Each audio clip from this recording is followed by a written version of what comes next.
ನಮಸ್ಕಾರ ಎಲ್ರಿಗೂ. ಹೊಸಬ್ರು ನನ್ನ ಚಾನಲ್ ನೋಡ್ತಿದ್ರೆ ದಯವಿಟ್ಟು ಸಬ್ಸ್ಕ್ರೈಬ್ ಮಾಡ್ಕೊಂಡು ವಿಡಿಯೋ ನೋಡಿ, ಹಾಗೆ ಒಂದು ಲೈಕ್ ಕೊಡಿ. ಬನ್ನಿ ಇವತ್ತಿನ ವ್ಲಾಗ್ ಸ್ಟಾರ್ಟ್ ಮಾಡೋಣ. ಕಟಿಂಗಿಂದ ಬಂದಿದ್ದು ದಾಸವಾಳ ಮತ್ತು ಗುಲಾಬಿ ಗಿಡಗಳನ್ನ ಇವತ್ತು ರೀಪಾಟ್ ಮಾಡಬೇಕು. ಅದಕ್ಕೆ ನಾನು ಪಾಟೆ ಮಿಕ್ಸ್ ಯಾವ ರೀತಿ ಮಾಡ್ತೀನಿ ಅಂತ ನೋಡೋಣ ಬನ್ನಿ. ನೋಡಿ, ಇದು ಅಂದರೆ ಹಳೆ ಮಣ್ಣು, ಸ್ವಲ್ಪ ಹಳೆ ಮಣ್ಣಿತ್ತು, ಮಣ್ಣು ಖಾಲಿಯಾಗಿದೆ, ತರಬೇಕು. ಹಾಗಾಗಿ ಸ್ವಲ್ಪ ಆ ಮಣ್ಣಿಗೆ ನಾನು ಇದು ಪಾಟೆ ಮಿಕ್ಸ್ ಇತ್ತಲ್ಲ ಅದನ್ನು 1 ಪ್ಯಾಕೆಟ್ ಹಾಕೊತಾ ಇದ್ದೀನಿ. ಅಂದರೆ ಇದು ತುಂಬ ಚೆನ್ನಾಗಿದೆ, ರಿಸಲ್ಟು ಚೆನ್ನಾಗಿ ಬರುತ್ತೆ ಗಿಡಗಳಿಗೆ. ನಿಮಗೆ ಯಾರಿಗಾದರೂ ಗೊಬ್ಬರ ಮತ್ತು ಪಾಟಿಂಗ್ ಮಿಕ್ಸ್ ಬೇಕಿತ್ತು ಅಂದರೆ ನಾನು ಸ್ಕ್ರೀನ್ ಮೇಲೆ ನಂಬರ್ ಹಾಕಿರ್ತೀನಿ, ಆ ನಂಬರ್ಗೆ ನೀವು ಕಾಂಟ್ಯಾಕ್ಟ್ ಮಾಡ್ಬೋದು. ನೋಡಿ, 1 ಪ್ಯಾಕೆಟು ಪಾಟಿಂಗ್ ಮಿಕ್ಸು, 2 ಬೌಲಷ್ಟು ನಾನು ಬೇವಿನ ಹಿಂಡಿ ಹಾಕ್ಕೊಳ್ತಾ ಇದ್ದೀನಿ. ಮತ್ತು ಇದು ಕಾಂಪೋಸ್ಟು 2 ಬೌಲಷ್ಟು ನಾನು ಕಾಂಪೋಸ್ಟ್ ಹಾಕ್ತಾಯಿದ್ದೀನಿ. ಕಾಂಪೋಸ್ಟ್ ಆಗಿರ್ಬೋದು, ಮತ್ತು ಬೇವಿನ ಹಿಂಡಿ ಆಗಿರ್ಬೋದು, ಮತ್ತು ಕಡಲೆಕಾಯಿ ಹಿಂಡಿ, ಪಾಟ್ಗಳು, ಗೊಬ್ಬರಗಳು, ಸಾಲ್ಟು, NPK, ರೋಸ್ ಮಿಕ್ಸು ಇದೆಲ್ಲ ನಮ್ಮ ಹತ್ರ ಸಿಗುತ್ತೆ. ನಿಮಗೆ ಬೇಕಿತ್ತು ಅಂದರೆ ಸ್ಕ್ರೀನ್ ಮೇಲಿರೋ ನಂಬರ್ಗೆ ನೀವು ಕಾಂಟ್ಯಾಕ್ಟ್ ಮಾಡಿ. ಇದೆಲ್ಲನೂ ಚೆನ್ನಾಗಿ ಮಿಕ್ಸ್ ಮಾಡ್ಕೊಬೇಕು. ಮಿಕ್ಸ್ ಮಾಡಾದ್ಮೇಲೆ ನೋಡಿ, ಇದು ಕಟಿಂಗಿಂದ ಬಂದಿರೋದು ದಾಸವಾಳ ಗಿಡ. ತುಂಬ ಚೆನ್ನಾಗಿ ಕಟಿಂಗ್ ಎಲ್ಲ ಬಂದಿದೆ. ಕೆಲವ್ರು ಹೇಳ್ತೀರಾ ನಾವು ಎಷ್ಟೇ ಕಟಿಂಗ್ ಇಟ್ಟರು ಬರೋದಿಲ್ಲ ಅಂತೀರಾ. ನೋಡಿ, ನಾನು ಇಟ್ಟಿರೋ ಕಟಿಂಗ್ ಎಷ್ಟು ಚೆನ್ನಾಗಿದೆ ಬಂದಿದೆ. ಇದಕ್ಕೆ ನಾನು ಯಾವುದೇ ರೀತಿ ರೂಟಿಂಗ್ ಹಾರ್ಮೋನ್ ಪೌಡ್ರು ಏನೂ ನಾನು ಡಿಪ್ ಮಾಡಿ ಇಟ್ಟಿಲ್ಲ. ಮಾಮೂಲಿ ನಾನು ಯಾವ ರೀತಿ ಮಣ್ಣಲ್ಲಿ ಇಡ್ತೀನೋ ಅದೇ ರೀತಿಯೇ ಇಟ್ಟಿದ್ದೀನಿ. ಬೇರು ನೋಡಿ ಎಷ್ಟು ಚೆನ್ನಾಗಿ ಬಂದಿದೆ. ಇವಾಗ ಅದನ್ನು ನಾನು ರೀಪಾಟ್ ಮಾಡ್ತಾ ಇದ್ದೀನಿ. ನೋಡಿ, ಅಂದರೆ ಇದು ದೊಡ್ಡ ಪಾಟಿಗೆ ರೀಪಾಟ್ ಮಾಡ್ತೀನಿ. ದೊಡ್ಡ ಪಾಟು ಅಂದರೆ 10 ಇಂಚಿನ ಪಾಟ್ ಇದಷ್ಟೇ. 10 ಇಂಚಿನ ಪಾಟಿಗೆ ರಿಪಾಟ್ ಮಾಡ್ತಾ ಇದ್ದೀನಿ. ಮತ್ತು ಇನ್ನು ಇದು ಗುಲಾಬಿ ಗಿಡಗಳಿಗೂ ಅಷ್ಟೇ ನಾನು ಎಷ್ಟೊಂದು ಕಟಿಂಗ್ ಇಟ್ಟಿದ್ದೆ, ಅದರಲ್ಲಿ ಒಂದೇ ಒಂದು ಬಂದಿದೆ ನೋಡಿ. ಇನ್ನು ಮಿಕ್ಕಿದವೆಲ್ಲ ಒಣಗೋಗಿದೆ. ಆ ಒಣಗೋಗಿರೋ ಕಡ್ಡಿ ಎಲ್ಲ ತೆಗೆದಾಕ್ಬಿಟ್ಟು ಇದನ್ನು ನಾನು ಬೇರೆ ಪಾಟಿಗೆ ರಿಪಾಟ್ ಮಾಡ್ತಾ ಇದ್ದೀನಿ. ಅಂದರೆ ಇದು ಮೊಗ್ಗಾಗಿ ಅದರಲ್ಲಿ ಹೂವೆಲ್ಲ ಬಂದಿದೆ. ಇಷ್ಟಾದಮೇಲೆ ನಾವು ಬೇಗನೆ ರಿಪಾಟ್ ಮಾಡಬೇಕು. ಇನ್ನು ಮತ್ತೆ ಅದರಲ್ಲೇ ಬಿಟ್ಟರೆ ಗಿಡ ಹೆಲ್ದಿಯಾಗಿ ಬರೋದಿಲ್ಲ. ಹಂಗಾಗಿ ನಾನು ಬೇರೆ ಪಾಟಿಗೆ ಶಿಫ್ಟ್ ಮಾಡ್ತಾ ಇದ್ದೀನಿ. ಪಾಟ್ಗಳೆಲ್ಲನೂ ಮುಂಚೆ ರೆಡಿ ಮಾಡಿ ಇಟ್ಟಿದ್ದೀನಿ ನಾನು. ಅಂದರೆ ಇದು ರೆಡಿ ಮಾಡೋದೇನು ತೋರಿಸಿಲ್ಲ, ವಿಡಿಯೋ ಲೆಂತಿ ಆಗುತ್ತೆ ಅಂತ. ಇದಕ್ಕೂ ಸ್ವಲ್ಪ ಗಾರ್ಡನ್ ವೇಸ್ಟ್ ಎಲ್ಲನೂ ತುಂಬಿಸ್ಬಿಟ್ಟು ಇಟ್ಟಿದ್ದೀನಿ.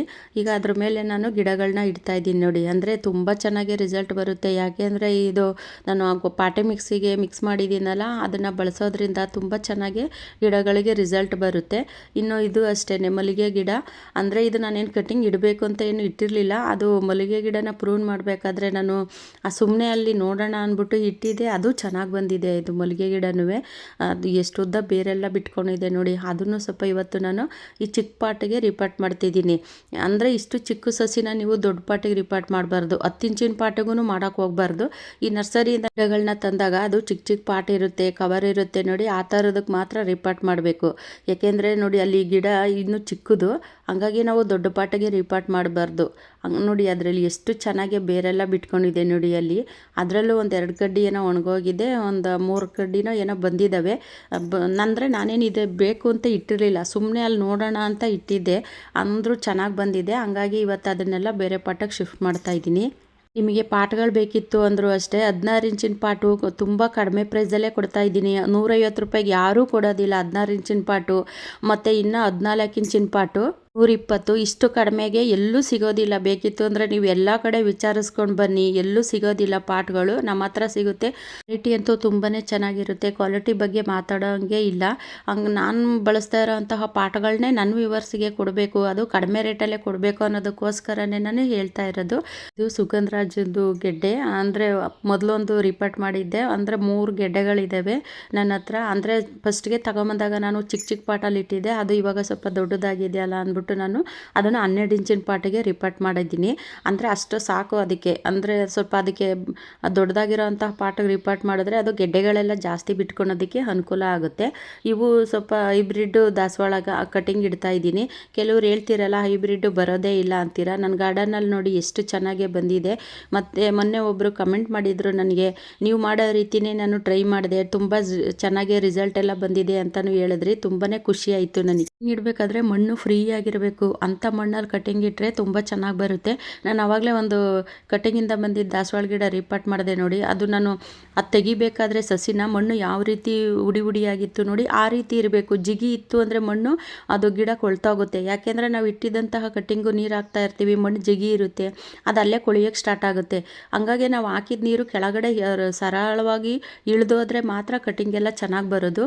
ಇನ್ನು ಇದು ನಾಟಿ, ಅವಾಗೆ ನಾನು ಇಟ್ಟಿದ್ದೆಲ್ಲ ಹೈಬ್ರಿಡ್ ದಾಸವಾಳ ಗಿಡದ್ದು, ಇದು ನಾಟಿದು ನೋಡಿ. ಇದನ್ನು ಅಷ್ಟೇ ಸ್ವಲ್ಪ ಅದು ಗಿಡ ಸಾಯೋ ಥರ ಇತ್ತು, ಹಾಗಾಗಿ ಇಟ್ಟಿದ್ದೀನಿ. ಇನ್ನು ಇದು ನಾನು ಮಡಿಕೇರಿಗೆ ಹೋದಾಗ ಇದನ್ನು ತರಬೇಕು ಕಟ್ಟಿಂಗು ಅಂತಿದೆ. ದೊಡ್ಡಪ್ಪ ತೀರೋದಾಗ ಹೋಗಿದ್ದಾಗ ನೋಡಿದ್ದು ಇದು ಗಿಡ. ಮತ್ತೆ ತಿರ್ಗಾ ನಾನು ಹೋಗ್ಲೂ ಇಲ್ಲ, ಅದು ಕಟ್ಟಿಂಗ್ ತರೋಕ್ಕೂ ಆಗಲೇ ಇಲ್ಲ. ಹಾಗಾಗಿ ಇದನ್ನು ನಾನು ಮೊನ್ನೆ ಒಂದು ನರ್ಸರಿಗೆ ಹೋಗಿದ್ದೆ, ನರ್ಸರಿನಲ್ಲಿ ಸಿಕ್ತು. ಬಿಡು ಅಷ್ಟು ದೂರ ಹೋಗೋ ಬದಲು ನನಗೆ ಇಲ್ಲೇ ಸಿಕ್ತಲ್ಲ ಅಂತ ಖುಷಿನೂ ಆಯಿತು. ಹಂಗಾಗಿ ನೋಡಿ ಅದು ಎಷ್ಟು ಉದ್ದ ಹೋಗಿದೆ. ಇದರಲ್ಲಿ ಒಂದು 4-5 ಸಸಿನಾದರೂ ಮಾಡ್ಕೋಬೋದಲ್ಲ ಅಂದ್ಬಿಟ್ಟು ನಾನು ಇಷ್ಟು ಉದ್ದ ಇರೋದನ್ನೇ ತೊಗೊಬಂದಿದ್ದೀನಿ ನೋಡಿ. ಅದನ್ನು ಕಟ್ ಮಾಡಿ ನಾನು ಇವಾಗ ಅದನ್ನು ಅಷ್ಟೇ ಕಟಿಂಗ್ ಇಡ್ತಾ ಇದ್ದೀನಿ. ಹೈಬ್ರಿಡ್ ದಾಸವಾಳ ಗಿಡಗಳನ್ನು ಆರಾಮಾಗಿ ಬೆಳೆಸ್ಕೋಬೋದು ಕಟಿಂಗಿಂದ. ನನಗೆ ತುಂಬ ಜನ ಹೇಳ್ತೀರಾ ಹೈಬ್ರಿಡ್ ದಾಸವಾಳ ಗಿಡಗಳು ಕಟಿಂಗಿಂದ ಬರೋದೇ ಇಲ್ಲ ಅಂತೀರಾ. ನಾನೇ ಬೆಳೆದಿದ್ದೀನಿ, ಉದಾಹರಣೆಗೆ ಅದು ವೀಡಿಯೋಗಳನ್ನೂ ಸಹ ಹಾಕಿದ್ದೀನಿ. ತುಂಬ ಚೆನ್ನಾಗಿ ಅದರಿಂದ ರಿಸಲ್ಟು ನನಗೆ ಬಂದಿದೆ ನೋಡಿ. ಇವಾಗ ಅಷ್ಟೇ ಅದನ್ನು 3 ಕಟ್ಟಿ ಮಾಡಿಕೊಂಡೆ, ಅದು 3 ಕಡ್ಡಿಗಳನ್ನ ಇಟ್ಟಿದ್ದೀನಿ. ಯಾವಾಗಲೂ ಅಷ್ಟೇ ಕಟಿಂಗ್ ಇಡಬೇಕಾದ್ರೆ ಯಾವುದೇ ರೀತಿ ರೂಟಿಂಗ್ ಹಾರ್ಮೋನ್ ಪೌಡ್ರು ನಾನು ಯಾವುದೋ ಡಿಪ್ ಮಾಡಿ ನೆಡೋದಿಲ್ಲ. ಇದೇ ರೀತಿಯೇ ಮಾಮೂಲಿ ನಾನು ಮಣ್ಣಲ್ಲಿ ಡೈರೆಕ್ಟಾಗಿ ಇಡ್ತೀನಿ. ಇದೊಂದು ದಾಸವಾಳ ಗಿಡನ ತಂದಿದ್ದೆ, ಅದನ್ನು ನಾನು ಇವತ್ತು ರಿಪೋರ್ಟ್ ಮಾಡ್ತಾ ಇದ್ದೀನಿ. ಇದು ಯೆಲ್ಲೋ ಕಲರು, ಹಂಗಾಗಿ ನಾನು ಅದನ್ನು ರಿಪೋರ್ಟ್ ಮಾಡ್ತಾ ಇದ್ದೀನಿ. ಇದು ನಾವು ವಾಷಿಂಗ್ ಮಿಷಿನಿಗೆ ಪೌಡ್ರ್ ತರ್ತೀವಿ ನೋಡಿ, ಅದು ಬಾಕ್ಸ್ ಬಂದಿತ್ತು. ಇದು ಇನ್ನು ಅದು ಬಾಕ್ಸ್ ಯಾಕೆ ವೇಸ್ಟ್ ಮಾಡಬೇಕು ಅಂತ ಅಂದ್ಬಿಟ್ಟು ನಾನು ಅದಕ್ಕೆ ದಾಸವಾಳ ಗಿಡನ ರಿಪೋರ್ಟ್ ಮಾಡ್ತಾ ಇದ್ದೀನಿ. ಇನ್ನು ಇಲ್ಲಂತೂ ನೋಡಿ ಇಲಿಗಳು 2 ಇಲಿ ಸೇರ್ಕೊಂಬಿಟ್ಟು ನನಗೆ ಹಿಂಸೆ ಕೊಟ್ಬಿಟ್ಟಿದ್ದು ಹೊತ್ತಿಗೆ. ಅದು ಎಲ್ಲ ಗೊಬ್ಬರದ ಚೀಲ ಎಲ್ಲ ಕಡ್ದಾಕಿದ್ದಾವೆ. ಮತ್ತು ಅಲ್ಲಿ ಸೊಪ್ಪು ಹಾಕೋದ್ರಂತೂ ಒಂದು ಚೂರು ಸೊಪ್ಪೇ ಬಿಡ್ತಿಲ್ಲ. ಎಲ್ಲ ಅದು ಮೊಳಕೆ ಬಂದಂಗೆ ಎಲ್ಲ ತಿಂದಾಕ್ಬಿಟ್ಟಿತ್ತು.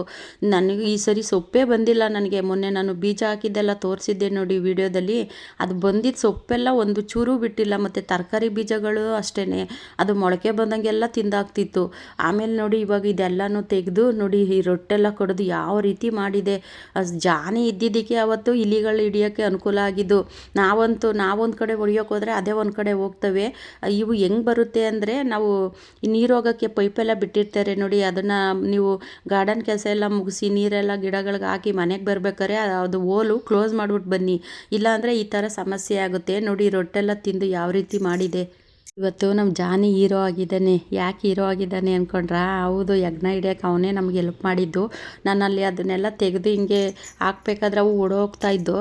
ಜಾನಿ ಕಚ್ಚಿ ಸಾಯಿಸಿದ್ದಾನೆ ಅದನ್ನು. ಆಮೇಲೆ ನಾವು ತೆಗ್ದು ಕಡೆ ದೂರ ಬಿಸಾಕಿದ್ವಿ. ನೋಡಿ ಆ ಗೊಬ್ಬರದ ಮೂಟೆ ಎಲ್ಲನೂ ಹೆಂಗೆ ಕಡ್ದಾಕಿದೆ. ಅದು ಕಾಂಪೋಸ್ಟ್ದು. ವರ್ಷದಲ್ಲಿ ಯಾವಾಗಲೂ ನನ್ನ ಗಾರ್ಡನಲ್ಲಿ ಸೇರ್ಕೊಂಡಿರಲಿಲ್ಲ ಈ ಯಜ್ಞಗಳು. ಇವತ್ತು ಮಾತ್ರ ಒಂದು 2 ಸೇರ್ಕೊಂಡು ಹಿಂಸೆ ಕೊಟ್ಬಿಟ್ಟಿತ್ತು.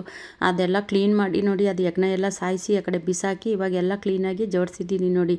ನನ್ನ ಮಗ ಗಾಡಿಗೆ ಜಿರ್ಲೆಗಳು ಹತ್ತಿದ್ದಾವೆ ಅಂದ್ಬಿಟ್ಟು ಅವನು ಆ ಸೀಟೆಲ್ಲ ತೊಗೊಬಂದಲ್ಲಿ ಬಿಸಿಲಿಗೆ ಹಾಕಿ ಅವನು ಸ್ವಲ್ಪ ಔಷಧಿ ಎಲ್ಲ ಹೊಡೆದಿದ್ದ ಗಾಡಿಗೆ. ಹಂಗಾಗಿ ಅಲ್ಲಿ ಸೀಟ್ಗಳೆಲ್ಲ ಕಾಣಿಸ್ತಾ ಇದೆ ನಿಮಗೆ ಅಷ್ಟೇ. ಈ ವಿಡಿಯೋ ಇಷ್ಟ ಆದರೆ ಬೇರೆಯವ್ರಿಗೂ ಶೇರ್ ಮಾಡಿ, ಹಾಗೆ ಒಂದು ಲೈಕ್ ಮಾಡಿ. ಮುಂದಿನ ವಿಡಿಯೋದ ಸಿಗ್ತೀನಿ. ಎಲ್ರಿಗೂ ಧನ್ಯವಾದಗಳು.